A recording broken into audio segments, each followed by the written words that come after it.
तर सीएनसी याचा अर्थ काय, आपण पहिल्या स्लाइड मध्ये बघितलंय, कम्प्युटर न्यूमरिक कंट्रोल मशीन्स, बरोबर. म्हणजे इथं साध्या लेथमध्ये आपण स्वतः उभा राहतो, तिथं आपण स्वतः ते सगळे व्हील फिरवतो, आपण स्वतः फीड देतो, आपण स्वतः टर्निंग पास देतो, तो टर्निंग पास पूर्ण झाला की आपण स्वतः टूलला मागे ओढतो, परत सेफ ठिकाणी नेतो, परत डेप्थ ऑफ कट देतो आणि परत टर्निंगचा पास देतो किंवा परत थ्रेडिंगचा पास देतो. ड्रिल पाहिजे असेल तर आपण स्वतः ड्रिल त्याच्यावरती बसवतो, ते आपण स्वतः टाईट करतो, स्वतः टेल स्टॉक पुढे आणतो आणि मग स्वतः मशीनिंग करतो. जॉब पूर्ण झाल्यानंतर स्वतः आपण अनलोड करतो आणि जॉब दुसरा बसवण्यासाठी परत आपण ते स्वतः, म्हणजे ह्या कन्व्हेन्शनल मशीन मध्ये सगळ्या ऍक्टिव्हिटीज ह्या तो ऑपरेटरला कराव्या लागतात. इव्हन कूलंट जर चालू करायचा असेल तर कूलंटचा टॅप असेल तर तो टॅप चालू करून तो कूलंट बरोबर जॉब वरती पडेल अशी व्यवस्था आपल्याला करावी लागते. ह्या सगळ्या गोष्टी म्हणजे कन्व्हेन्शनल मशीन वरती सगळ्या गोष्टी या ज्या आहेत ह्या आपल्याला ऑपरेटरला कराव्या लागतात. कुठलीच ऍक्टिव्हिटी ह्यातली ऑटोमॅटिक किंवा आपसूक होते असं नाही. फक्त बटन चालू केलं की मशीन फिरायची ऍक्टिव्हिटी फक्त ऑटोमॅटिक होते, बाकी सगळ्या ऍक्टिव्हिटीज आहेत त्या आपल्याला मॅन्युअली कराव्या लागतात. म्हणून ह्याला कन्व्हेन्शनल लेथ किंवा मॅन्युअल लेथ मशीन असं म्हणतात.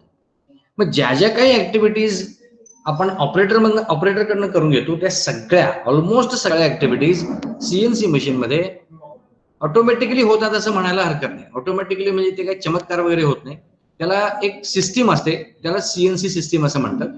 तर सीएनसी सिस्टीममधला सगळ्यात महत्वाचा मेजर गाभा आहे तो कम्प्युटर. तर इथं सगळ्या ऍक्टिव्हिटीज कम्प्युटर आणि कम्प्युटर प्रोग्रामच्या माध्यमातून हँडल केले जातात. मग जॉब लोडिंग असू दे, जॉब अनलोडिंग असू दे, जॉब होल्डिंग असू दे, जॉबला फिरवणं असू दे, त्यानंतर टूल ऍडजस्ट करणं असू दे, टूलचा डेप्थ ऑफ कट सेट करणं असू दे, टूलला पाठीमागे ओढणं असू दे, टूल बदलण्याची ऍक्टिव्हिटी असू दे, स्पिंडल चालू किंवा स्पिंडल बंद करणे असू दे, स्पिंडल एका विशिष्ट दिशेने फिरवायची ऍक्टिव्हिटी असू दे, कुठलीही ऍक्टिव्हिटी असेल त्या सगळ्या ऍक्टिव्हिटी आपल्याला कम्प्युटर आणि कम्प्युटरमध्ये केलेल्या प्रोग्रामद्वारे कंट्रोल करता येऊ शकतात. आणि ह्यासाठीच इथं तुम्हाला हा चौकोनी एक कम्प्युटर सारखा एक एलिमेंट दिसतोय बघा, याला म्हणायचं कंट्रोलर किंवा कंट्रोल पॅनल. याच्यामध्ये तुम्ही काही ऍक्टिव्हिटीज कंट्रोल, तुम्हाला बरेच इथं बटन्स आणि स्विचेस दिसत आहेत बघा, आणि हा इथं डिस्प्ले पण दिसतोय तुम्हाला. ओके, ह्या कंट्रोलरच्या माध्यमातून तुम्ही ह्या मशीनला काही इन्स्ट्रक्शन्स देऊ शकता आणि मग त्या एकदा, आणि इथं इन्स्ट्रक्शन्स एकदाच द्यायचे आहेत, त्याच इन्स्ट्रक्शनच्या आधारे तुम्ही एक नाही 1,00,000 जॉब्स देखील कन्सिस्टंटली काढू शकता. हा ह्याचा सगळ्यात महत्वाचा फायदा आहे, म्हणजे हा सगळ्यात त्याचा महत्वाचा स्ट्रायकिंग फीचर आपण म्हणू शकतो त्याला. ओके, बरं, हे साधारण ढोबळ डिफरन्सेस झाले कन्व्हेन्शनल लेथ आणि सीएनसी लेथ मध्ये. आता अजून काय काय डिफरन्सेस आहेत ते आपण बघूया. So these are the fundamental differences between conventional machine आणि सीएनसी मशीन. आता एक फक्त लक्षात घ्या, इथे मी प्रत्येक वेळी जेव्हा मशीन असं म्हणेन तेव्हा I am referring to lathe machine. Okay, समजायला सोपं जावं म्हणून मी इथं लेथ मशीनचा रेफरन्स घेतलेला आहे. साधारण असेच डिफरन्स कुठल्याही सीएनसी मशीन आणि कुठल्याही कन्व्हेन्शनल मशीन मध्ये असणार. ओके, आता यातला पहिला डिफरन्स जो आता मी सांगितलं तुम्हाला, all the activities are manually carried out. म्हणजे कन्व्हेन्शनल मशीन मध्ये साधारण सगळ्या ऍक्टिव्हिटीज आपण स्वतः ऑपरेटर किंवा त्या माणसात, जो तिथं माणूस उभा असतो त्याला सगळ्या ऍक्टिव्हिटीज स्वतः कराव्या लागतात.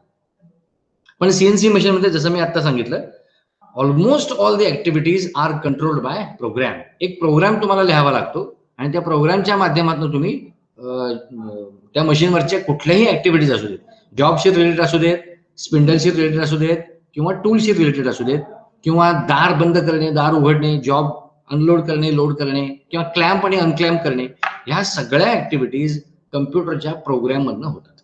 ओके, हा पहिला डिफरन्स. दुसरा डिफरन्स, मगाशी आपण लेथ मशीनचे पार्ट्स बघितले, त्याच्यामध्ये सगळ्यात महत्वाचा पार्ट जो आहे तो टूल पोस्ट असतात. साध्या लेथ मध्ये 1 किंवा 2 टूल पोस्ट असू शकतात, त्याच्यापेक्षा जास्त टूल पोस्ट असणं पॉसिबल नाही. Okay, so those are tool post. आता हे टूल पोस्ट देखील एकापेक्षा जास्त जरी टूल त्याच्यावरती माउंट केले असले तरी एका वेळी आपण एक टूल वापरतो आणि त्याचा उपयोग झाल्यानंतर आपल्याला मशीन थांबवावं लागतं, टूल पोस्ट मागं ओढावा लागतो आणि टूल पोस्ट लूज करून तो फिरवावा लागतो आणि दुसरं टूल समोर आणावं लागतं. हे सगळं आपल्याला मॅन्युअली करावं लागतं. ओके, पण सीएनसी मशीन मध्ये काय काय असते बघा, टूल टरेट्स असतात, टूल मॅगझिन्स असतात आणि टूल चेंजर्स असतात. हे सगळे ऑटोमॅटिक डिव्हायसेस आहेत. Automatic tool Tourette's, automatic tool magazines आणि ऑटोमॅटिक टूल चेंजर, हे डिव्हायसेस त्याच्यामध्ये प्रोव्हाइड केलेले असतात आणि हे डिव्हायसेस देखील प्रोग्रामच्या माध्यमातून कंट्रोल करता येऊ शकतात किंवा केलेले असतात. त्यामुळे इथं टूल बदलायची ऍक्टिव्हिटी जी आहे ती देखील ऑटोमॅटिकली केली जाते. ओके, हा दुसरा फरक झाला. तिसरा फरक, कन्व्हेन्शनल लेथ जर तुम्ही बघितलं त्याच्यामध्ये तुम्हाला भरपूर अशी रेंज ऑफ स्पीड मिळत नाही. म्हणजे मला 0 ते 2000 पर्यंत कुठलाही स्पीड मिळतो असं होत नाही. काही लिमिटेड नंबर ऑफ स्पीड्सच मिळतात. म्हणजे 100 आरपीएम, मग 500 आरपीएम, मग 2000 आरपीएम, मग 2500 आरपीएम, बस. ह्याच्या पलीकडे आणि ह्याच्या आदले मधले स्पीड्स तुम्हाला मिळत नाहीत. जर तुमच्या कन्व्हेन्शनल लेथ मध्ये समजा 100, 200, 300, 400 अशा जर स्पीड्स मिळत असतील तर त्या मशीनमध्ये मला 125चा स्पीड मिळवता येणार नाही, 235चा स्पीड मिळवता येणार नाही, फ्रॅक्शन तर मिळवता येणारच नाही. हे त्याची मर्यादा असते. पण सीएनसी मशीन्स मध्ये रेंज ऑफ स्पीड, जसं मी आता म्हणालो की 0 ते एका पर्टिक्युलर स्पीडच्या रेंज पर्यंत कुठल्याही स्पीड आपल्याला मिळू शकतो. समजा तिची रेंज, उदाहरणार्थ असं समजू की त्या मशीनच्या स्पीडची रेंज 0 ते 5000 पर्यंत आहे. तर तुम्हाला समजा 1999.35 आरपीएम जर पाहिजे असेल तर तो स्पीड देखील तुम्ही इथं अचीव करू शकता. Okay, that depends upon the accuracy of the speed of that machine. पण इथं रेंज ऑफ स्पीड अवेलेबल असते आणि त्या रेंज मधली कुठलीही स्पीड तुम्हाला स्पिंडलला देता येऊ शकते. हा झाला तिसरा फरक. चौथा फरक जो आहे की अॅक्युरेसी. इथं आपण सगळ्या ऍक्टिव्हिटी मॅन्युअली करत असल्यामुळं पहिला जॉब जरी अॅक्युरेट आला तरी 100वा जॉब तितकाच अॅक्युरेट येईल ह्याची गॅरंटी देता येत नाही. कारण मशीन किती जरी अॅक्युरेट असलं तरी माणूस 50 जॉब 60 जॉब केल्यानंतर थकतो, त्यामुळे त्याच्यामध्ये एरर्स यायला लागतात. आता अगदी साधं याचं उदाहरण देतो. समजा तुम्हाला एक 20 पानं लेखन लिहायचं असेल तर पहिल्या 2-3 पानात तुमचं अक्षर फार छान येतं, नंतर 4थ्या पानापासून तुमचं अक्षर बिघडायला लागतं कारण तुमचा हात थकतो, मेंदू थकतो, डोळे थकतात. तसंच इथेही होतं कारण सगळ्या ऍक्टिव्हिटीज आपण इथं मॅन्युअली करत असल्यामुळं हार्डली पहिली 2 पानात अक्षर तुमचं चांगलं येतं, नंतरचं अक्षर तुमचं बिघडायला लागतं. पण तेच समजा तुम्ही प्रिंट काढत असाल तर पहिलं पान काय किंवा लाखावं पान काय, त्यामध्ये फॉन्ट तोच सेट केलेला असल्यामुळं लाखाव्या पानाचा फॉन्ट देखील तोच येतो, त्यामुळे हस्ताक्षराचा तिथे संबंध येत नाही. कारण त्याच्यामध्ये काय आपण वापरतो, कम्प्युटर वापरतो. तसंच सीएनसी मशीन देखील इथं ह्युमन इंटरव्हेन्शन अजिबात नाही. म्हणजे माणसाचा काय म्हणतात त्याला हस्तक्षेप फारसा नाहीये. सगळ्या ऍक्टिव्हिटीज कम्प्युटरनं कंट्रोल केलेल्या असल्यामुळे कम्प्युटर हा त्याला दिलेल्या इन्स्ट्रक्शन्स अगदी तंतोतंत पाळू शकत असल्यामुळं पहिला जॉब जितका अॅक्युरेट येतो तितकाच अॅक्युरेट जॉब लाखावा किंवा 10 लाखावा पण येऊ शकतो. त्यामुळे इथे तुम्हाला जितकी पाहिजे तितकी अॅक्युरेसी मिळवता येऊ शकते. अर्थात अॅक्युरेसी मध्ये देखील काही मशीन्स रेंज मध्ये अवेलेबल आहेत. काही मशीन मध्ये 0.01 ची अॅक्युरेसी असेल, काही मशीन्स मध्ये त्याच्यापेक्षा जास्त अॅक्युरेसी असेल, काही मशीन मध्ये त्याच्याही पेक्षा जास्त अॅक्युरेसी असू शकेल. ओके, तो अशी अॅक्युरेसी आपल्याला हव्या त्या पद्धतीची अॅक्युरेसी सीएनसी मशीन मध्ये मिळू शकते, कारण इथं माणसाचा हस्तक्षेप जवळजवळ शून्य असतो. हा झाला चौथा फरक. पाचवा सगळ्यात महत्वाचा फरक म्हणजे in terms of technology, conventional machine जे आहे हे मेकॅनिकल मशीन आहे, पूर्णपणे मेकॅनिकल आहे. त्याच्यामध्ये कुठलंही इलेक्ट्रॉनिक्सचा अंतर्भाव नाही. इलेक्ट्रिकलचा अंतर्भाव आहे तो म्हणजे तुमचा मोटर पाठीमागचा. ओके, जो प्राईम मूव्हर आहे, जो तुमच्या ड्राईव्हला कंट्रोल करतो, मग तिथं बेल्ट ड्राईव्ह असेल किंवा गिअर ड्राईव्ह असेल, ओके, त्याला जो प्राईम ड्राईव्ह दिलेला असतो तो इलेक्ट्रिक मोटर असतो. बारिंग दॅट किंवा ते सोडून बाकी कुठलाही कंपोनंट त्याच्यामध्ये इलेक्ट्रॉनिक किंवा इलेक्ट्रिकल असत नाही. सगळे कंपोनंट हे प्युअरली मेकॅनिकल असतात. ओके, पण on the other hand CNC machine हे मेकॅनिकल तर आहेच, तर त्याच्यामध्ये एकूण 5 गोष्टीचा अंतर्भाव आहे. एक तर मेकॅनिकल आहे, त्याच्यामध्ये एक इलेक्ट्रिकल आहे, एक इलेक्ट्रॉनिक्स आहे, एक कम्प्युटर आहे आणि ह्यात इन्फॉर्मेशन टेक्नॉलॉजी पण इन्व्हॉल्व्ह झालेली असते.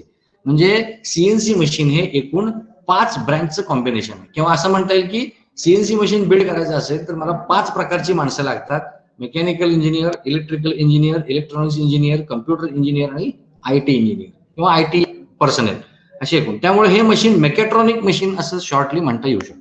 ओके, हा झाला 5वा फरक. 6वा फरक, अॅक्युरेसी ह्याची इतकी नाही आहे.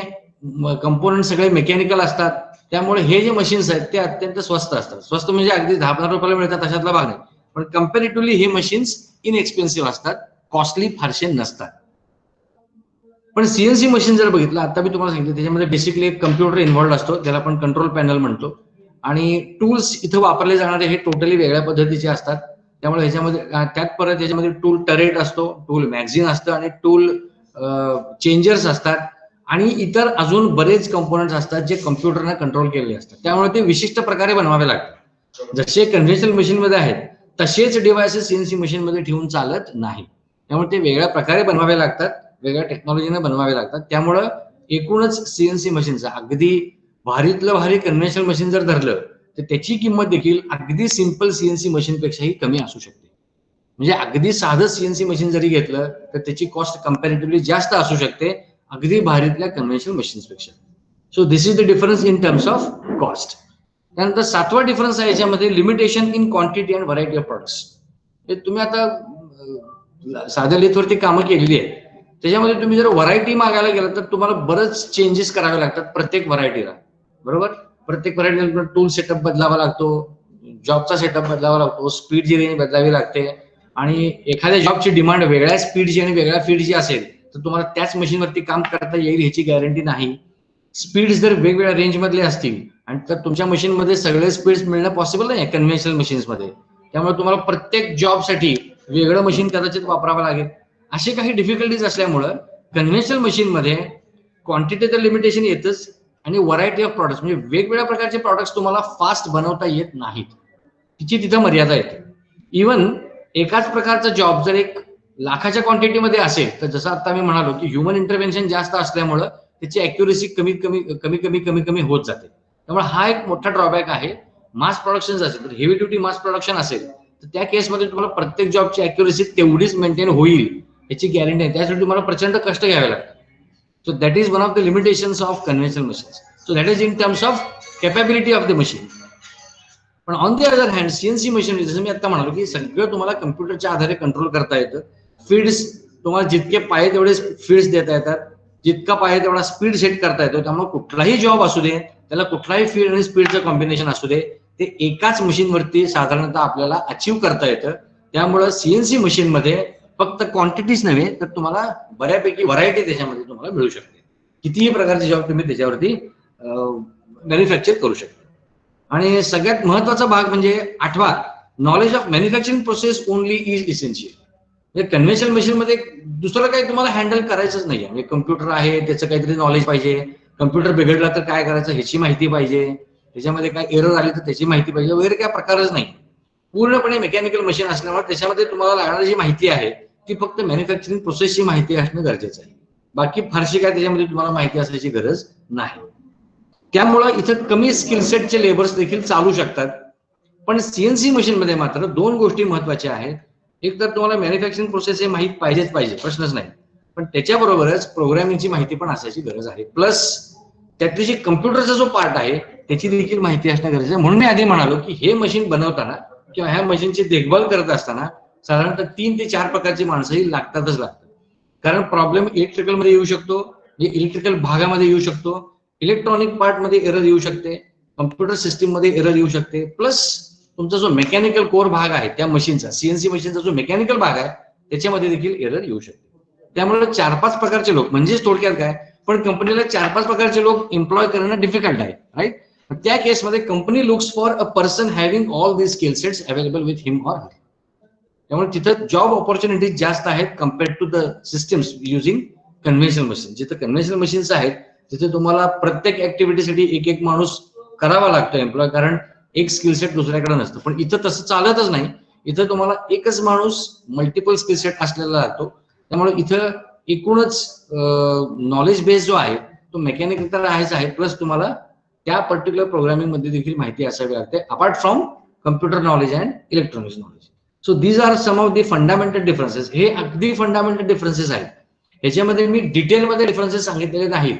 म्हणजे हे मोठं असतंय, हे लहान असतंय, हे इझिली अवेलेबल असतंय, हे इझिली अवेलेबल असतंय, ह्याचे ऍडव्हान्टेज असे आहेत, त्याचे ऍडव्हान्टेज, असं मी सांगितलेलं नाही. हे अगदी टिपिकल डिफरन्सेस आहेत. कुठलेही कन्व्हेन्शनल मशीन घ्या आणि कुठलेही सीएनसी मशीन घ्या, ह्याच्यामध्ये तुम्हाला हे 8 डिफरन्सेस हमखास बघायला मिळतात. ओके, हे this is the difference, the fundamental differences between a conventional machine and a CNC machine. I hope it is clear to you. समजतं ना मी काय सांगतोय? एखादी शंका येत असेल तर तुमचा माईक ऑन करा आणि मला विचारा, सर मला हे कळलं नाही, जरा परत सांगा म्हणून. कारण कसं आहे, माझा आता मला आता चॅटबॉक्स दिसत नाहीये तुमचा. Okay, so I hope you are understanding what I am explaining to you.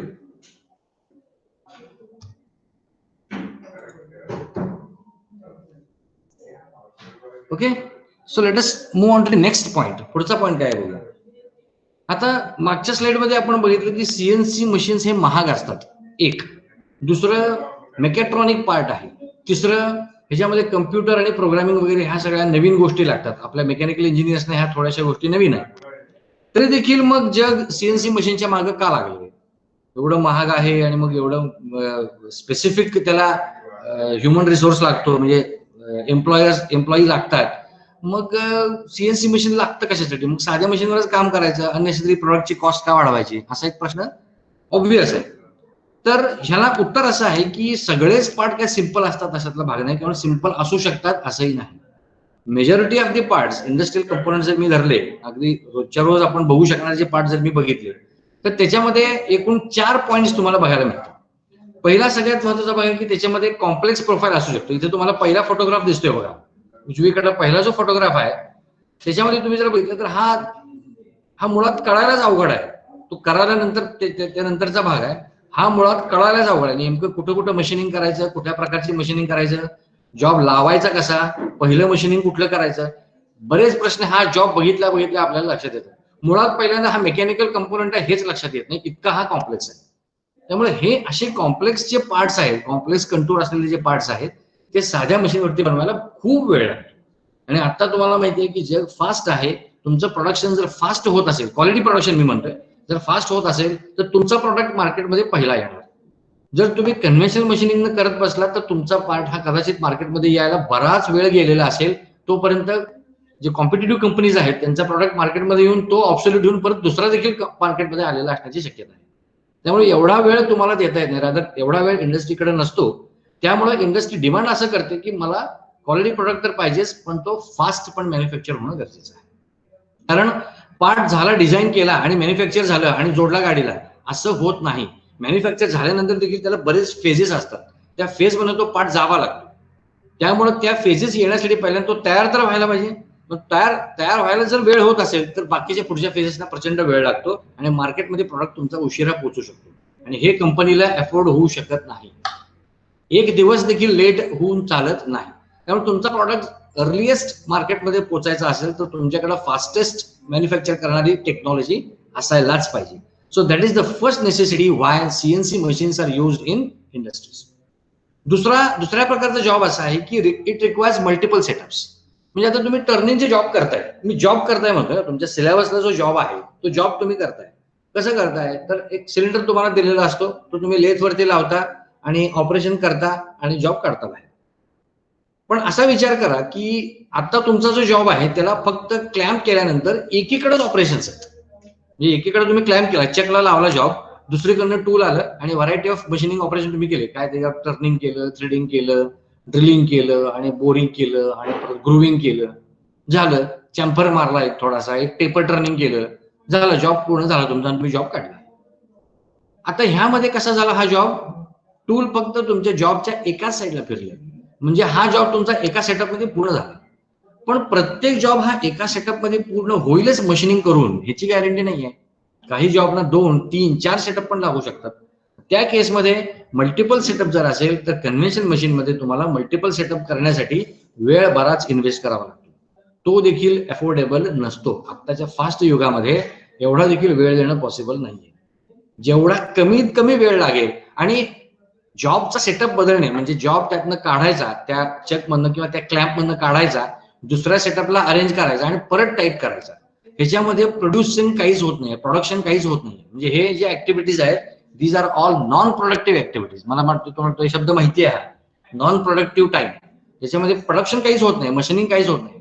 नुसतं जॉब उचलून तिकडे ठेवणे, टूल बदलणे किंवा टूल पोस्ट लूज करणे, स्टॉक पुढे ढकलणे, ह्याच्यामध्ये प्रोडक्शन काहीच होत नाही. पण वेळ मात्र प्रत्येक जॉबला तेवढाच जातो कन्व्हेन्शनल सिस्टीममध्ये. त्यामुळे हा वेळ जर अवॉइड करायचा असेल तर आपल्याला सीएनसी शिवाय पर्याय नाही. त्यामुळे जर एखाद्या जॉबला मल्टिपल सेटअप लागत असतील तर सीएनसी शिवाय पर्याय नाही. तिसरा भाग यातला, जसं मगाशी मी उदाहरण दिलं तुम्हाला, समजा मला एक कंपोनंट तयार करायचा आहे, त्याची संख्या 1,00,000 आहे. लाख कंपोनंट्स मला तयार करायचे आणि त्याला टाइम फ्रेम पण दिलेला आहे, एवढ्या वेळेतच तो करायला पाहिजे. म्हणजे अगदीच 2च दिवस दिले तरी लाख कंपोनंट करायचे अशातला भाग नाही. पण कम्पॅरेटिव्हली टाइम हा कमी दिलेला आहे आणि तुम्हाला जॉबचं प्रोडक्शन जास्त करायचं. तर त्या केसमध्ये देखील कन्व्हेन्शनल मशीन, जसं मी मगाशी म्हणालो की कन्व्हेन्शनल मशीन मध्ये माणूस काम करतो, फिजिकली मनुष्य तिथं काम करतो. आणि जसं मी मगाशी म्हणालो हस्ताक्षराच्या बाबतीत की पहिली 10 पानं लिहिली की नंतर तुमचं अक्षर बिघडायला लागतं. इन द सेम वे पहिले 10-20 जॉब तुमचे करेक्ट ऍक्युरेट येतील, कारण एनर्जी टॉप लेवलला असते. पण जसं तुमचा टाइम पास होत जातो तसं तुमची एनर्जी कमी कमी होत जाते आणि जॉब मधली ऍक्युरेसी ही कमी कमी होत जाते. आणि हे जर व्हायला नको असेल तर तुम्हाला प्रचंड कष्ट घ्यावे लागतात. त्या वर्करवरती प्रचंड लोड येतं, कदाचित मशीनवरती पण ट्रेमेंडस लोड येऊ शकतं. त्यामुळे मशीन 2 दिवसात नाही 1.5 दिवसातच बंद पडू शकतं, हीट जनरेट होऊ शकते, फ्रिक्शन येतं, टूल विअर होतो. So many factors would come in to picture. हे जर अवॉइड करायचं असेल तर आपल्याला सीएनसी शिवाय पर्याय नाही. कारण सीएनसी मध्ये एक तर माणूस तिथं काम करतच नाही, कुठलंच काम माणूस करत नाही, त्यामुळे थकायचा प्रश्न येत नाही. त्यामुळे पहिला जॉब जेवढा ऍक्युरेट असेल तेवढाच जॉब तुमचा 500वा, 1000वा, लाखावा, 10 लाखावा ऍक्युरेट असतो. Okay, so that is one of the reasons why CNC machine is to be use. आणि चौथा ह्यातला सगळ्यात महत्वाचा भाग म्हणजे ऍक्युरेसी. तुम्ही लिमिट्स आणि टॉलरन्सेस शिकला असाल. Diameter 520 plus 0.02 minus 0.02. याचा अर्थ काय? 19.98 पण चालते आणि 20.02 पण चालतंय. म्हणजे इथं ऍक्युरेसी किती झाली? 0.01 ची ऍक्युरेसी झाली. मग एवढी ऍक्युरेसी जर तुमचं मशीन देऊ शकत असेल तरच ते मशीन वापरता येईल आणि तरच तुमचा जॉब एक्झॅक्टली डिझायरेबल ऍक्युरेसी देऊ शकेल. पण कन्व्हेन्शनल मशीन्स मध्ये ही ऍक्युरेसी अचीव्ह करणं इट्स व्हेरी डिफिकल्ट. त्यामुळे देखील this is the fourth reason why CNC machines are nowadays used or are to be used in the industry. ही सगळी चारही कारणं टाइम फ्रेम मध्ये बसवा आणि मग तुम्हाला त्याचं इम्पॉर्टन्स लक्षात येईल. तुमच्या जॉब मध्ये कॉम्प्लेक्स प्रोफाईल्स आहेत. तुमचा जॉब हा एका सेटअप मध्ये होणार नाही आहे. तुमचा जॉब हा लाखाने तयार करायचा आहे आणि तुमच्या जॉबमध्ये प्रचंड ऍक्युरेसी डिझायर्ड आहे. या चारही गोष्टी जर एका टाइम फ्रेम मध्ये बसवायच्या असतील तर कन्व्हेन्शनल मशीन्स इथं अजिबात वर्कआउट होणार नाहीत. आणि त्यामुळे आपल्याला सीएनसी मशीन्स, मग साधं सीएनसी मशीन घ्यायचं का ऍडव्हान्स घ्यायचं का अगदी हेवी ड्युटी घ्यायचं, दॅट डिपेंड्स. म्हणजे ह्यातला कुठला फॅक्टर तुम्हाला त्या जॉबमध्ये प्रॉमिनंट दिसतो, प्रामुख्याने दिसून येतो, त्याप्रमाणे तुम्ही you can choose the CNC. पण सीएनसीच तुम्हाला घ्यावं लागेल. कन्व्हेन्शनल मशीनवरती एवढी ऍक्युरेसी येणं, एवढ्या क्वांटिटीमध्ये येणं आणि तेवढ्या कमी वेळेत येणं इट्स व्हेरी डिफिकल्ट. त्यामुळे सीएनसी मशीन्स आपल्याला वापरावे लागतात. आता सीएनसी म्हणजे काय? मग मी थोडक्यात एक ढोबळ तुम्हाला सांगितलं बाबा, याच्यामध्ये मशीन तर असतंच आणि सगळ्या ऍक्टिव्हिटीज कम्प्युटरनं नियंत्रित केलेल्या असतात. म्हणजे ऍक्टिव्हिटीज पण मी तुम्हाला सांगितले, जॉब फिरवणे, जॉब थांबवणे, जॉब लोड, क्लॅम्प अनक्लॅम्प करणे, टूल बदलणे, टूल फिरवणे वगैरे सगळ्या ऍक्टिव्हिटीज ज्या आहेत, प्रोड्युसिंग म्हणजे प्रोडक्शनच्या ऍक्टिव्हिटीज असतील किंवा नॉन प्रोडक्टिंग ऍक्टिव्हिटीज असतील, सगळ्या ऍक्टिव्हिटीज ऑलमोस्ट सगळ्या. ओके, आता कम्प्युटर करतो म्हणजे काय? त्याला काय कळतं का? मी त्याला सांगतो का हा असं फिर, असं थांब वगैरे? नाही. तर हे सगळं सांगण्यासाठी कसं असते, आपण जर एखादी ऍक्टिव्हिटी करत असू तर आपल्याला माहिती आहे. आता उदाहरणार्थ समजा तुम्ही लेथवरती काम करायला लागलाय, जॉब लावलाय, सगळं व्यवस्थित चालू आहे, तुम्ही मशीन चालू केलं, स्पिंडल फिरायला लागला, मग तुम्ही लॉन्जिट्युडिनल स्लाइडनं अँटी क्लॉकवाईज तो नॉब फिरवत फिरवत फिरवत टूलला जॉब पाशी आणता, बरोबर, आणि थोडंसं पुढे नेता. मग तुम्हाला लक्षात येतं की हा आता 1 mm चा कट बसलेला आहे. मग तुम्ही त्याला हळू डावीकडे नेत जाता, टर्निंगचा कट बसतो. आता तो पास पूर्ण झाल्यानंतर टूलला तुम्ही मागं ओढता, थोडंसं मागं ओढता, बरोबर, परत पूर्वीच्या पोझिशनला नेता, परत थोडासा डेप्थ ऑफ कट बसेल एवढं टूल पुढे नेता, परत टर्निंगचा पास करता, परत मागं आणता आणि हीच ऍक्टिव्हिटी परत परत परत तुम्ही रिपीट करता जोपर्यंत डायमीटर तुम्हाला पाहिजे तेवढा होत नाही तोपर्यंत, बरोबर. आता ह्या सगळ्या प्रोसेसमध्ये मी काही विशिष्ट शब्द वापरले बघा. जरासं पुढे न्यायचं, थोडंसं मागं आणायचं, बऱ्यापैकी उजवीकडे न्यायचं, थोडंसं डेप्थ ऑफ कट बसेल एवढंसं पुढे न्यायचं. आता ही जी लँग्वेज आहे ही तुमची तुम्हाला कळायला सोपी आहे, आणि तुम्हाला जरासं थोडंसं म्हणजे किती न्यायचं हे तुम्हाला माहिती आहे. पण हेच समजा तुम्हाला दुसऱ्याच्याकडनं करून घ्यायचं असेल तर त्याला हे शब्द सांगून चालणार नाही. तो विचारणार किती पुढे येऊ, तुम्ही म्हणणार जरासं पुढे घ्या. मग आता हे जे जरासं हा शब्द आहे तो समजा तुमच्या समोर 10 माणसं असतील तर प्रत्येकाचा जरासं ह्याचा अर्थ वेगवेगळा असणार आहे. पहिला माणूस 1 mm पुढे येईल, दुसरा माणूस 10 mm पुढे जाईल, तिसरा माणूस पुढे जाणार नाही, चौथा माणूस 5 mm पुढे जाईल. म्हणजे जरा, थोडंसं, एवढंसं ह्याला काहीही अर्थ नाही. आपल्या माइंडमध्ये ते जरासं म्हणजे किती हे माहित असतं, पण जेव्हा आपण काम दुसऱ्याकडनं करून घेतो तेव्हा आपल्याला एक्झॅक्ट व्हॅल्यू सांगावीच लागते. तीच प्रक्रिया आपण कम्प्युटरद्वारे मशीन कंट्रोल करताना पण करावी लागते. म्हणून कम्प्युटर कंट्रोल जे मशीन्स असतात त्याच्यामध्ये प्रोग्राम तुम्हाला द्यावा लागतो आणि त्या प्रोग्राममध्ये तुम्हाला सांगावं लागतं की हा पास किती mm चा आहे, तो पास पूर्ण झाल्यानंतर टूल किती mm न मागं घ्यायचं, परत किती mm टूल मागं ओढून घ्यायचं, परत डेप्थ ऑफ कट तेवढा बसवण्यासाठी टूल किती mm न पुढे न्यायचं. ह्या सगळ्या ऍक्टिव्हिटीज मध्ये तुम्हाला प्रोग्राम मध्ये अगदी ऍक्युरेट इन्फॉर्मेशन, ऍक्युरेट नंबर्स द्यावे लागतात, मगच तुमचा तो जॉब व्यवस्थित पूर्ण होतो. आता हे थोडंसं पुढे मी एक्सप्लेन केलंय तेव्हा तुमच्या ते अजून प्रकर्षाने लक्षात येईल. आता डेफिनेशन बघूया. सीएनसी मशीन म्हणजे काय? फुल फॉर्म मागे सांगितलं आपण. CNC stands for computer numerical control. म्हणजे याच्यामध्ये संख्या दिल्या जातात आणि संख्येच्या आधारे मशीन मधल्या जे वेगवेगळ्या ऍक्टिव्हिटीज आहेत त्या कंट्रोल केलेल्या असतात. आता हे थोडंसं डेफिनेशन मी वाचतो. It is the technology of controlling machining operation. म्हणजे इथे काय कंट्रोल करतो आपण? तर मशीनिंग ऑपरेशन. आता मशीनिंग ऑपरेशन म्हणजे फक्त कट करायची ऍक्टिव्हिटी नव्हे, ज्याच्यामध्ये ऍक्च्युअली कटिंग होत नाही त्या देखील ऍक्टिव्हिटीज ह्याच्यामध्ये इन्व्हॉल्व आहेत. So it is a technology of controlling a machining operation using a computer program. इथे काय करतो आपण? एक प्रोग्राम लिहितो आणि त्याच्या आधारे तो कम्प्युटरला फीड करतो आणि त्याच्या आधारे आपण वेगवेगळ्या ऍक्टिव्हिटीज घडवून आणू शकतो. Which is called as numerical control program. त्याला एनसी प्रोग्राम म्हणायचं शॉर्ट मध्ये. Numerical control program. त्याच्यामध्ये नुसते नंबर्स असतात. Okay. Which is nothing but a set of code containing letters. बघा त्याच्या प्रोग्राम मध्ये काय काय असतं बघा. इट कंटेन्स लेटर्स म्हणजे अक्षरं असतात, नंबर्स म्हणजे आकडे असतात आणि काही स्पेशल कॅरेक्टर्स म्हणजे @, डॉलर, हॅश किंवा मॅथमॅटिकल सायन्स असतील, प्लस मायनस, लेस दॅन, ग्रेटर दॅन. काय शंका आहे का? कोणाला शंका आहे का काही? हा नाही, माहीत चालू आहे तर काही डाऊट असेल असं मला वाटतंय. असेल तर ठीक, नसेल तर ठीक. हा, कोणाला डाऊट असेल तर विचारा. डाऊट येण्यासारखं काही विशेष अजून मी सांगितलेलंच नाहीये. Okay. So let me read the definition once again. It is the technology of controlling a machining operation using a computer program which is called NC program, which is nothing but a set of instructions or set of codes which contains letters, numbers and some special characters. So in other words, instead of a human being, instead of a person, a computer will directly control the machine and machine tool. ते यंत्र आणि त्या यंत्राचं जे cutting tool आहे त्या दोघांनाही नियंत्रित करायचं काम माणसाकडनं न केलं जाता एका कम्प्युटर आणि कम्प्युटर सिस्टीम कडनं केलं जातं. ओके. आता कम्प्युटर म्हटलं तर तुमच्या डोळ्यासमोर काय येतं? एक मॉनिटर असणार, एक सीपीयू असणार, एक कीबोर्ड असणार, एक माऊस असणार. साधारण मशीनवरती जोडलेलं म्हणजे सीएनसी मशीनवरती जोडलेला कम्प्युटर पण तसाच असतो.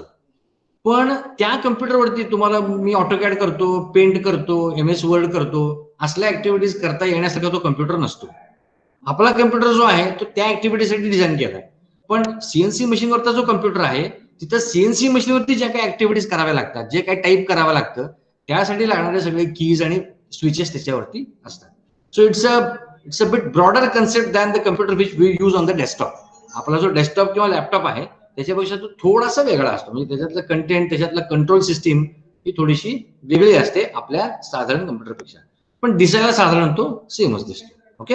बघणार आहे आपण पुढे त्याचे पार्ट्स कसे कसे काम करतात, काय असतात त्याच्यामध्ये. Okay fine. So let us move on to the next slide. आता इथे तुम्हाला स्पष्टपणे पार्ट्स दिसत आहेत. सगळ्यात महत्वाचे 3 पार्ट मी इथे दाखवलेत. हा सीएनसी लेथ आहे, ह्याला टर्निंग सेंटर असं म्हणतात टेक्निकल भाषेमध्ये. त्यातला डावीकडे तुम्हाला दिसतो तो चक, त्याच्या पाठीमागे हेडस्टॉक असतो, त्याच्या पाठीमागे त्याला ड्राईव्ह दिलेला असतो. त्यानंतर हा पार्ट आहे टरेट. हा फिरता पार्ट असतो, हा फिरतो ऍक्च्युली. म्हणजे त्याच्यावरती भरपूर टूल्स माउंट केलेले असतात. एका टूलचं काम झालं की तो टरेट फिरतो आणि दुसरं टूल ऍक्टिव्हेट होतं. दुसऱ्या टूलचं काम झालं की तो परत फिरतो, तिसरं टूल ऍक्टिव्हेट होतं. असे कितीही टूल्स त्याच्यावर तुम्ही माउंट करू शकता. 6 पासून सुरुवात होते आणि it can go up to, म्हणजे मशीनची साईज जेवढी आहे त्याच्यानुसार त्याच्यावरचे माउंटेबल टूल्सची संख्या ही कमी जास्त होऊ शकते. ओके. जर भरपूर प्रमाणात टूल लागत असतील तर त्या केसमध्ये टूल मॅगझिन नावाचा एक प्रकार असतो. तो बेसिकली सीएनसी मिलिंग मशीन मध्ये लागतो. टर्निंग मध्ये एवढे टूल्स एकाच वेळी लागत नाही. ओके. त्यामुळे इथे तुम्हाला टूल टरेट दिसते.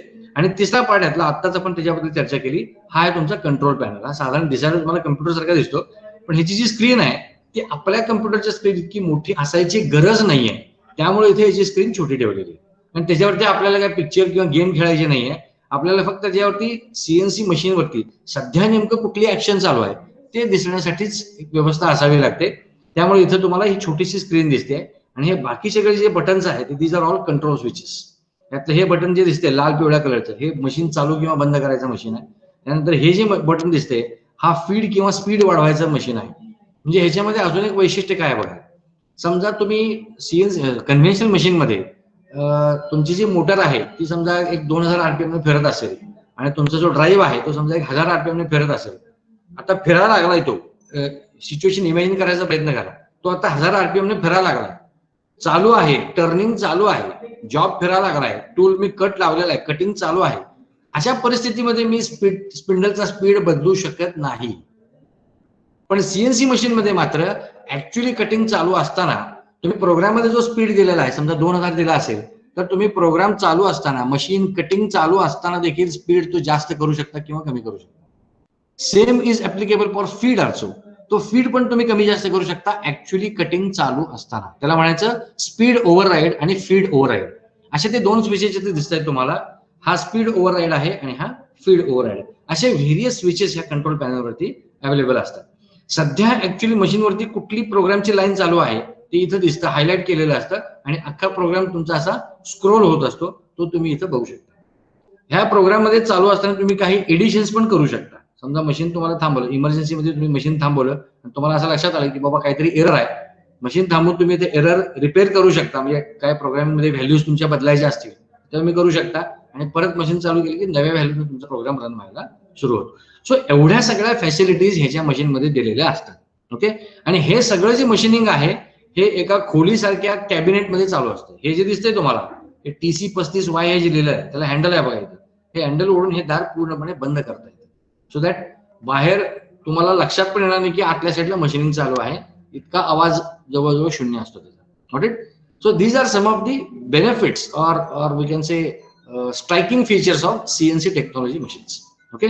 So this is how it looks. मी फक्त आता सध्या तुर्तास CNC टर्निंग सेंटरवरती भर देतोय. असाच डिफरन्स तुम्हाला मिलिंग मशीन देखील आढळत असतो. Okay. So these are the prominent parts of a CNC machine. हा जो वर झेंड्यासारखा भाग दिसतो हा ऍक्च्युअली लॅम्प आहे.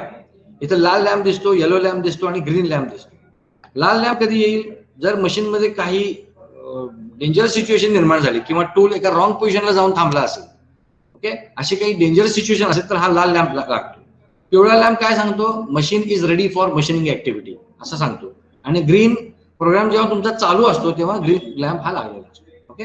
So these are the various indications of those lamps. Okay. हा लॅम्प देखील आपल्याला प्रोग्रामिंग मधनं कंट्रोल करता येऊ शकतो. Okay. Fine. So these are the basic things of a CNC machine. आता एक छोटासा आपण व्हिडिओ बघूया. Okay. I'm going to share that video आणि मग थोडंसं पुढे जाऊया.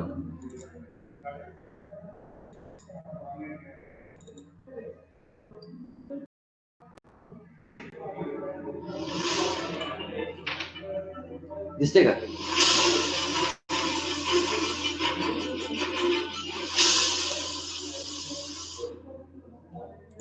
आता ह्या व्हिडिओमध्ये तुम्ही नेमकं बघायचं काय अपेक्षित आहे, तर CNC मशीन नेमकं काम कसं करतं. मग मी तुम्हाला सांगितलं लेटर असतो आणि बऱ्याच ऍक्टिव्हिटीज तिथं होतात. ते नेमकं काम कसं कुठल्या पद्धतीने करते तेवढंच फक्त बघायचं. बाकी तो माणूस काय बोलतोय, त्याचं कळतंय का नाही हे काय फारसं त्याच्याकडे लक्ष देऊ नका. म्युझिक वगैरे हे सगळं ते ठीक आहे, पण बाकी त्यात मेन ऍक्टिव्हिटी काय चालली आहे त्याच्याकडे फक्त फोकस करा. म्हणजे तुम्हाला पुढचं प्रेझेंटेशन कळायला बरं पडेल. Focusing on precision machine tools for 40 years and always catching the needs of the times, Taiwan Tanneling Precision Machine Tools has experienced engineering technology and R&D team, constantly develop new products, provide customers with high value-added products and services. New generation of CNC lathe is the achievement of intelligent design technology developed by Tanneling Precision Machinery after combining with years of machine tool building experience and continuous innovation. Our machine that are built by one-piece rigid casting, adopt 30 degrees inclined in structural design, and optimized with a finite element analysis, while ensuring super high rigidity and high rigid and accuracy. The machine tool is equipped with roller screw, which is thorough heat treatment and precise finishing processes, and heavy roller ways with high rigidity and large size. The spindle head applies the compact and symmetric design.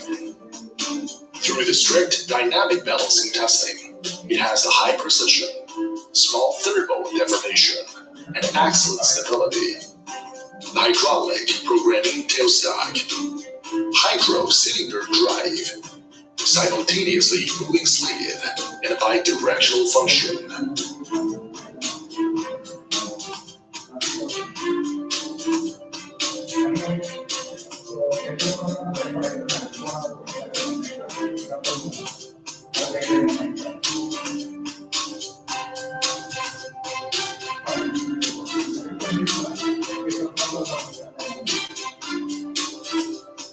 And single spindle, turning center. Okay, मला वाटते साधारण video व्यवस्थित बघितला असेल तुम्ही, ठीक आहे ना. त्याच्यामध्ये आता वेगवेगळे पार्ट्स तुम्हाला दिसले. आता त्याचं इथं मी लेआउटची डायग्राम काढलेली आहे. ओके, प्रेझेंटेशन मोड मध्ये मी जातो सध्या. ओके, तर मग अशी काही पार्ट्स तुम्ही त्या व्हिडिओमध्ये बघितले असतील. त्याच्यामध्ये काही मुवमेंट होणारे पार्ट पण तुम्ही बघितले. ओके, एक व्हर्टिकली तिरक्या डायरेक्शन मध्ये मूव्ह होत होता आणि एक हॉरिझॉन्टल डायरेक्शन मध्ये मूव्ह होणारे 2 स्लाइड्स तुम्हाला तिथे दिसले, बरोबर. त्यानंतर एक भरपूर टूल माउंट केलेलं एक युनिट तुम्हाला दिसलं. ते युनिट म्हणजेच टूल टरेट असतो. त्यावरती एकापेक्षा जास्त टूल्स तुम्ही माउंट करू शकता. That is called as tool turret. Okay, तर हे सगळे जे मुवमेंट्स आहेत, हे सगळे मुवमेंट्स तुम्ही कम्प्युटरच्या कंट्रोलरनं कंट्रोल करत असता. ओके, आता ही डायग्राम आहे, this is the structural layout of a CNC machine. खाली मी त्याला कॅप्शन दिलंय. Okay, layout of a CNC machine. आता याच्यामध्ये सगळ्यात महत्वाचा भाग आहे ते हे 2 मशीन टूल, म्हणजे जे आपण मशीनिंग करायचे म्हणजे स्पिंडल, हेडस्टॉक, टेलस्टॉक, हे सगळे जे आहेत that becomes a machine tool. आणि दुसरा ह्यातला पार्ट आहे तो machine control unit. This is we can call it a computer. Okay, आता याच्यामध्ये एकूण 3 सेक्शन्स दिसत आहेत आपल्याला. एक मशीन कंट्रोल युनिट, एक डाटा प्रोसेसिंग युनिट आणि एक कंट्रोल लूप युनिट. हा डाटा प्रोसेसिंग युनिट काय करतो, तर ड्राईव्ह सिस्टीमला इन्फॉर्मेशन देतो. ओके, आता डाटा प्रोसेसिंग युनिट करतं काय नेमकं, तर तुम्ही जो प्रोग्राम देता का नाही, तुम्ही जो प्रोग्राम लिहिता तो तुम्ही कुठेही लिहू शकता. मायक्रोसॉफ्ट वर्ड मध्ये, नोटपॅड मध्ये, कुठेही तो लिहू शकता आणि तो तुम्ही इथं मशीन कंट्रोल युनिटला फीड करू शकता. ओके, त्यातला जो डाटा प्रोसेसिंग युनिट आहे ते काय करतं, तो प्रोग्राम रीड करतं आणि त्याच्यामध्ये ज्या ज्या काही मोशन्स तुम्ही लिहिलेले आहेत त्या मोशनचं त्याला स्टडी करता येतो. The controller is capable of analysing the motions in that program. त्या प्रोग्राम मधनं मोशन्स कुठल्या कुठल्या आहेत ते त्याला कॅच करता येतं. मग हा जो डाटा तयार होतो मोशनसाठीचा डाटा, तो तुम्हाला ड्राईव्ह सिस्टीमला द्यायची व्यवस्था डाटा प्रोसेसिंग युनिट करतं. So that job is done by data processing unit. Okay, कारण बेसिकली प्रोग्राम कशासाठी करतो आपण, मशीन मधले वेगवेगळे जे भाग आहेत त्याची वेगवेगळ्या पद्धतीने हालचाल व्हावी यासाठी आपण प्रोग्राम लिहितो. तर त्यातले जे हालचालीचे जे काही इन्स्ट्रक्शन्स आहेत ते इन्स्ट्रक्शन्स कॅच केले जातात डाटा प्रोसेसिंग युनिट कडनं आणि ते जे सिग्नल्स आहेत ती जी इन्फॉर्मेशन आहे ती तुम्हाला ड्राईव्ह सिस्टीम किंवा ड्रायव्हिंग सिस्टीमला द्यावी लागते. ड्रायव्हिंग सिस्टीम मध्ये सिंपल मोटर्स असतात. जसं कन्व्हेन्शनल लेथ मध्ये मोटर्स आहेत तशाच मोटर्स आपल्याला इथं पण आहेत. फक्त एक फंडामेंटल डिफरन्स त्याच्यामध्ये आहे. मी येईन त्या पॉईंटकडे. कन्व्हेन्शनल मशीन मधल्या मोटर्स ह्या सिंपल इलेक्ट्रिक मोटर्स असतात, एसी किंवा डीसी मोटर्स असतात. पण सीएनसी मशीन मध्ये जे मोटर्स वापरतात त्या एकतर सर्वो मोटर असतात किंवा स्टेपर मोटर्स वापरले जातात. ओके, दोघांचंही वर्किंग टोटली डिफरंट आहे. इलेक्ट्रिक मोटरचं वर्किंग हे वेगळ्या पद्धतीचं आहे आणि स्टेपर मोटर किंवा सर्वो मोटरचं वर्किंग हे वेगळ्या पद्धतीचं आहे. त्या पॉईंटकडे आपण नंतर येऊया. ओके, तर डाटा प्रोसेसिंग युनिट मधला जो डाटा आहे तो त्या मोटर्सना गेला पाहिजे जेणेकरून त्या मोटर्स त्या प्रमाणात फिरतील आणि त्या मोटर्स फिरल्यामुळे तुमची जी टेबलची जी मुवमेंट आहे किंवा टूलची जी मुवमेंट आहे ती तुम्हाला हव्या तशा अंतरानं करता येते. ओके, त्यामुळे इथं डाटा प्रोसेसिंग युनिट कडनं येणारे जे सिग्नल्स आहेत जे ड्राईव्ह सिस्टीमला मिळतात ते इथं प्रॉपरली मिळणं गरजेचं आहे. त्यामुळे तुमचा प्रोग्राम ऍक्युरेट असणं गरजेचं आहे. टूल तुम्हाला किती अंतरानं मूव्ह करायचा आहे हे जर प्रोग्राममध्ये तुम्ही व्यवस्थित लिहिलं असेल त्या सिंटॅक्सनुसार तर तोच डाटा डायरेक्टली तुमच्या ड्रायव्हिंग सिस्टीम मध्ये जातो आणि तेवढ्याच अंतरानं तुमचं टूल किंवा तेवढ्याच अंतरानं तुमचा जो स्लाइड आहे तो मूव्ह केला जातो मशीनवरती. ओके, त्यानंतर ह्याचा दुसरा पार्ट आहे machine control unit which is connected to display unit. Okay, display unit म्हणजे मगाशी मी तुम्हाला सांगितलं कंट्रोल पॅनल दाखवलं त्याच्यामध्ये एक्झॅक्टली पोझिशन आता काय आहे प्लस वेगवेगळ्या एलिमेंटची पोझिशन आता काय आहे, कुठला स्पिंडल किती स्पीडने फिरतोय, कुठल्या प्रोग्राम मध्ये कुठली लाईन सध्या ऍक्टिव्हेट चालू आहे, अजून कुठल्या लाईन्स एक्झिक्यूट व्हायच्या शिल्लक आहेत, एकूण टाइम किती लागणार आहे मशीनिंगला, आतापर्यंतचा टाइम किती झाला, हा सगळा जो इन्फॉर्मेशन आहे that is done through display unit. Okay, आणि यातला तिसरा पार्ट आहे तो कंट्रोल लूप युनिट्स. प्रोग्राम आणि ऍक्च्युअल एक्झिक्युशन ह्याच्या मधला दुवा म्हणजे हा सिस्टीम आहे. बरोबर, तुम्ही प्रोग्राम तयार करणार, तो तुम्ही कम्प्युटरला फीड करणार आणि त्यानुसार मशीनच्या वेगवेगळ्या भागांची हालचाल तुम्हाला हवी तशी व्हायला पाहिजे. असं एक 3 टप्प्यातलं हे सिस्टीम आहे. त्यातला पहिला भाग जो आहे तो आपण स्वतः प्रोग्रामर म्हणून आपण तयार करणार. दुसरा भाग जो आहे तो मशीनचा पार्ट आहे, तो जो प्रोग्राम मी दिलाय तो त्या मशीननं प्रॉपरली इंटरप्रिट केला पाहिजे. आणि तिसरा भाग ऍक्च्युली मशीन टूलचा आहे, तो त्याप्रमाणे त्या पार्टची मुवमेंट होणं गरजेचं आहे. आता प्रोग्राम मी दिलाय, मशीन कंट्रोलने तो रीड केलाय आणि मशीनिंग ऍक्टिव्हिटी व्हायला लागलेली आहे. हे व्यवस्थित आपल्याला प्रत्येक क्षणाकणाला चेक करून बघावं लागतं. मी ज्या अंतरासाठीचा प्रोग्राम दिलाय तेवढ्याच अंतरासाठी टूल मूव्ह व्हायला लागलाय का त्याच्यामध्ये 1/2 mm, 1/4 mm, 1/8 mm, 1/10 mm एवढ्या काय डिफरन्स यायला लागलाय का, हे आपल्याला कंटिन्युअसली मॉनिटर करावं लागतं. ओके. त्यानंतर स्पिंडल जो आहे तो तेवढ्या व्हेलॉसिटीने किंवा तेवढ्या स्पीडने फिरतोय की नाही, फीड मी जो सेट केलाय तो तेवढा फीड त्या टूलला मिळतोय की नाही, हे सगळे जे फॅक्टर्स आहेत हे प्रत्येक क्षणाक्षणाला चेक करावे लागतात. आणि जर कमी जास्त होत असेल तर ते बरोबर बॅलन्स करून त्या व्हॅल्यूला आणावे लागतात. ही जी ऍक्टिव्हिटी आहे त्यासाठी तुम्हाला फीडबॅक युनिटीचं डिव्हाइस ठेवावं लागतं.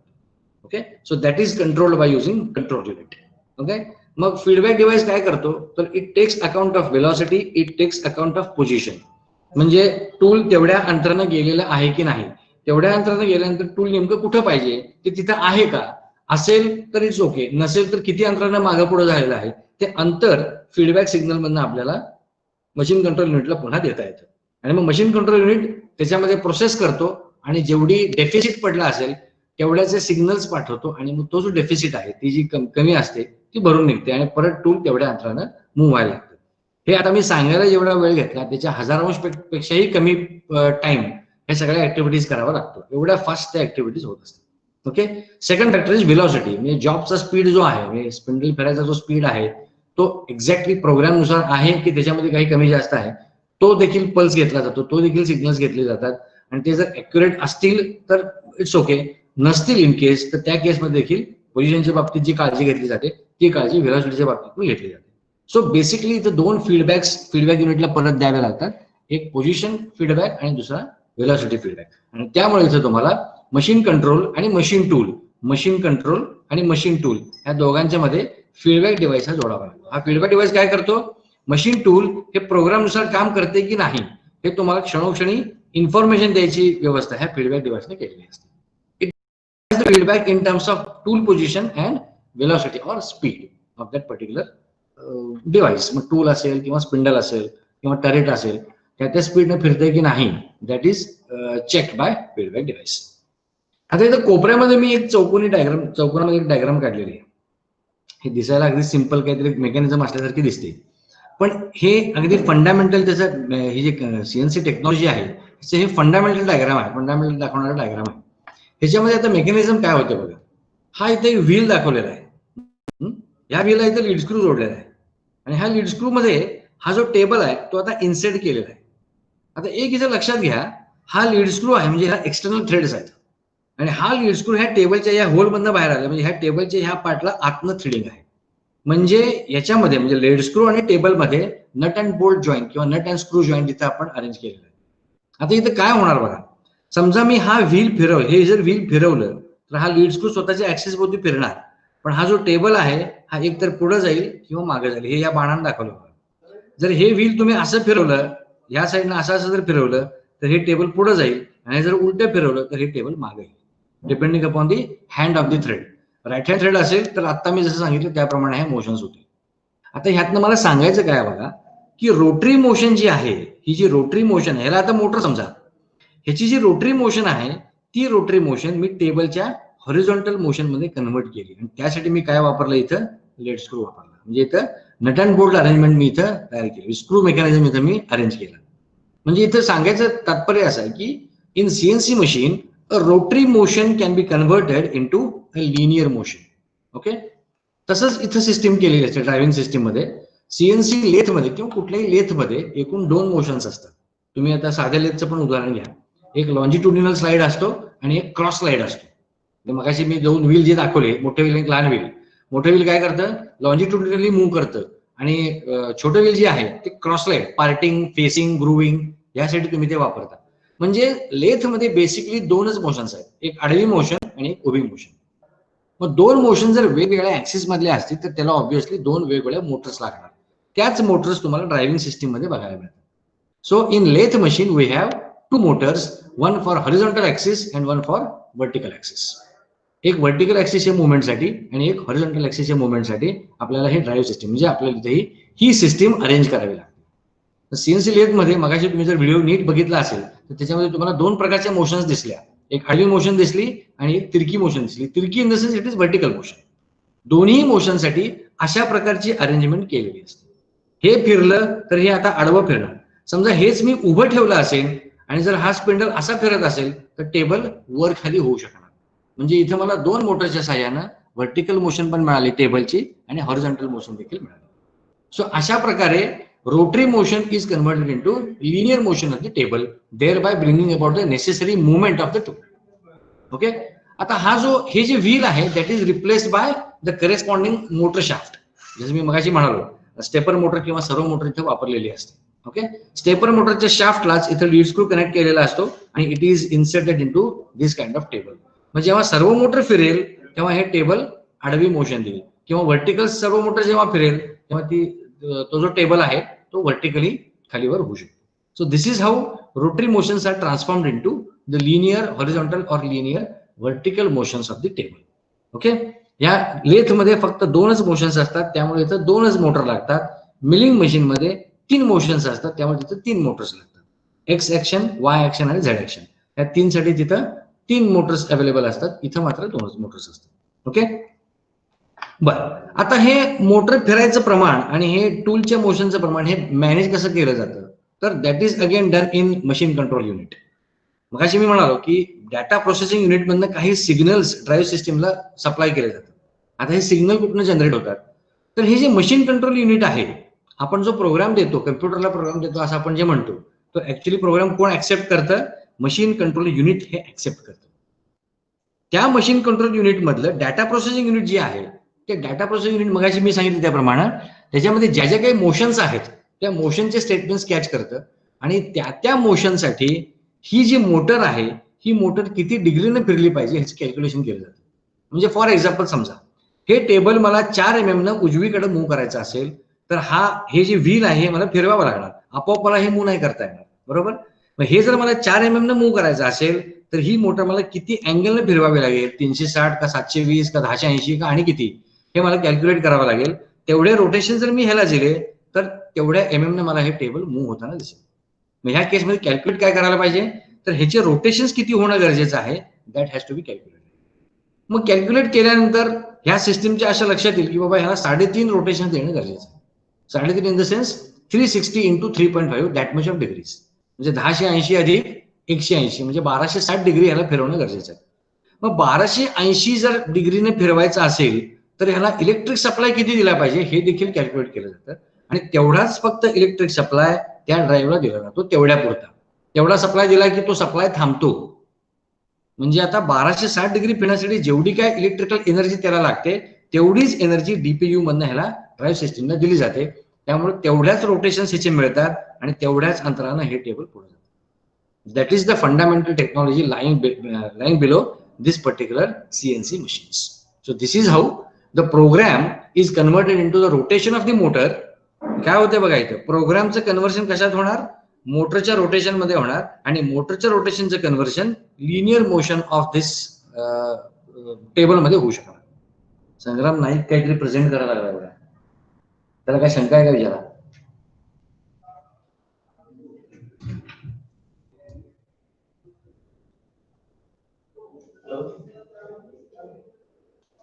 संग्राम नाईक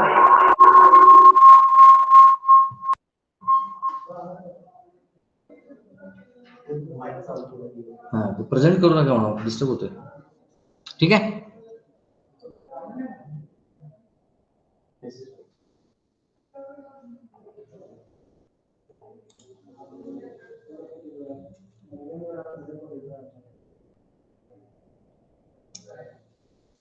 ओके ठीक आहे. अरे कळते ना रे मी काय सांगायला लागलोय.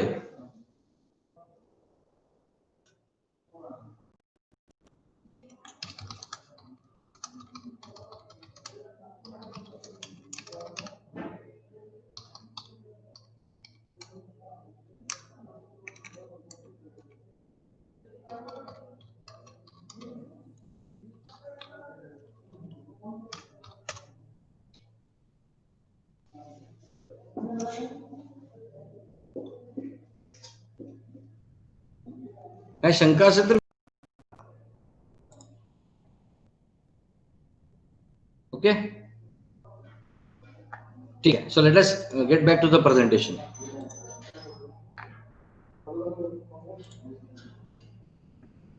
Okay, so this is how the system works. अशा पद्धतीने सीएनसी मशीन काम करतात.